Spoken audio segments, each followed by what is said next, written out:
Bismillahirrahmanirrahim. Assalamualaikum warahmatullahi wabarakatuh. Teman-teman pasukan Sedekah Subuh.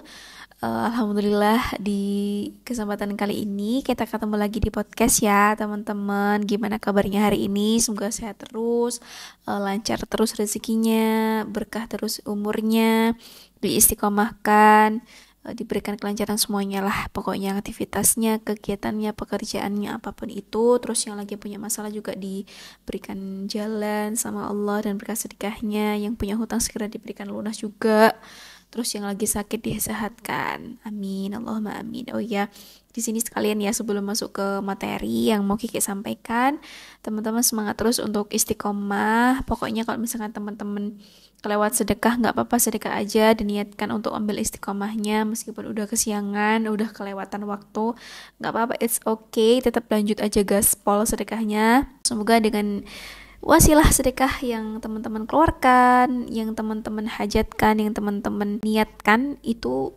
kabul semuanya berkah sedekah, amin, Allahumma amin. Nah teman-teman, di podcast kali ini saya tuh mau menyampaikan tentang bahwasannya kondisi rumah itu mempengaruhi kondisi rekening kita atau kondisi rezeki kita. Nah, ini tuh kaitannya sebenarnya tuh sama energi. Teman-teman kebayang nggak ya? Ini tuh sebenarnya runtutannya seperti ini. Rumah yang kotor, rumah yang nggak bersih, rumah yang berserakan, yang banyak barang-barang yang tidak terpakai, itu dia menghasilkan energi yang tidak baik. Biasanya rumah yang seperti itu tuh bikin apa ya, kayak kalau bahasa Jawanya tuh suwung. Suwung tuh apa ya bahasa Indonesianya? Pokoknya nggak enak gitu loh hawanya. Tapi rumah yang bersih, rumah yang tertata, yang rapi, yang wangi itu bisa menimbulkan energi yang baik. Nah, biasanya kan ketika rumah-rumah yang bersih, yang tertata ini kan enak ya buat bekerja, buat beraktivitas, buat produktivitas. Nah, kaitannya tuh kurang lebih seperti itu. Makanya kalau bisa memang dalam Islam juga kan diajarkan ini, insya Allah juga sebagai sunnah Rasulullah yang pernah Kiki dengar juga, bahwasanya kalau bisa sih memang setiap malam sebelum tidur jangan sampai kita tuh meninggalkan yang namanya piring kotor atau bahkan makanan-makanan yang masih bersisa di dalam dapur, di dapur itu kalau bisa ditutup. Bahkan sangat, karena saking sunnahnya dan sangat dianjurkan ya, ketika ada air minum ya, air minum yang terbuka, di saat kondisi kita nggak ada sesuatu yang bisa kita tutupin gitu, minimal kayak misalkan cuma ada pulpen yang bisa kita taruh di atas apa namanya gelas, itu menjadi sesuatu yang baik gitu loh. Karena ketika ada makanan yang terus kemudian kita tinggal malam hari, itu ternyata bisa menimbulkan sesuatu yang mungkin entah penyakit atau apa gitu ya, atau mungkin bisa jadi juga kena tikus dan lain-lain.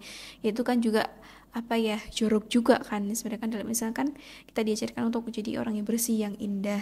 Nah begitu juga dengan ketika kita membiarkan sampah-sampah berserakan yang enggak segera dibuang, membiarkan cuci piring menumpuk, itu kan jadi sesuatu yang bisa jadi apa ya, makanan setan juga gitu loh teman-teman. Nah, makanya kita bisa menjaga rumah kita dengan kebersihan, dengan wangi, supaya bisa menjaga energi-energi yang baik. Ini insya Allah sering banget dibahas sama orang-orang konten kreator ya, di Instagram, dimanapun. Ternyata memang barang-barang yang tidak terpakai itu bisa menimbulkan energi yang negatif. Jadi kita suka kan itu, kayak ya sayang lah nggak dibuang, dapat apa namanya kayak mangkok plastik atau apa, kayak suatu saat pasti kepake. Jangan teman-teman, kalau bisa sih dibuang aja. Maksudnya sebisa mungkin kita tuh meminimalisir lah barang-barang nggak terpakai. Tapi kalau misalkan memang kita ada indikasi atau ada potensi dipakai, nggak apa-apa disimpan. Seminimal mungkin kita tuh menjaga rumah kita dengan barang yang minimal lah. Kalau ilmu dari orang Jepang itu kan kita hidup minimalis. Nah,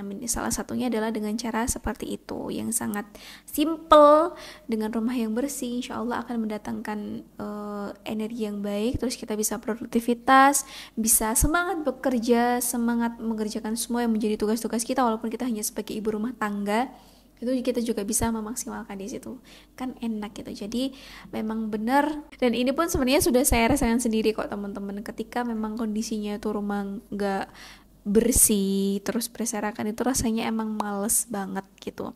Jadi Ini juga insya Allah pernah ya saya dengar dalam sebuah studi, salah satu ciri orang-orang yang gemar bersih-bersih itu ternyata mereka lebih besar potensinya untuk sukses. Jadi semangat teman-teman untuk senantiasa membersihkan rumahnya, bisa dimulai dari jangan pernah menumpuk cucian, terus makanan-makanan juga jangan dibuang. Ini juga pernah saya sampaikan, sebisa mungkin kalau emang nggak mau dimakan sendiri, ya udah mending disedekahin aja sama orang yang kita temui di jalan, dibungkus habis itu dikasih ke orang, atau mungkin ke Pak Satpam yang nunggu di perumahan kita, atau orang-orang yang mungkin bisa kita kasih yang mungkin secara ekonomi kurang, nah kita bisa kasih. Nah, semoga ilmu ini bisa bermanfaat teman-teman. Mungkin ada yang berpengalaman bagaimana kondisi rumah ternyata bisa mempengaruhi rezeki kita, boleh komen di kolom komentar ya teman-teman. Assalamualaikum warahmatullahi wabarakatuh.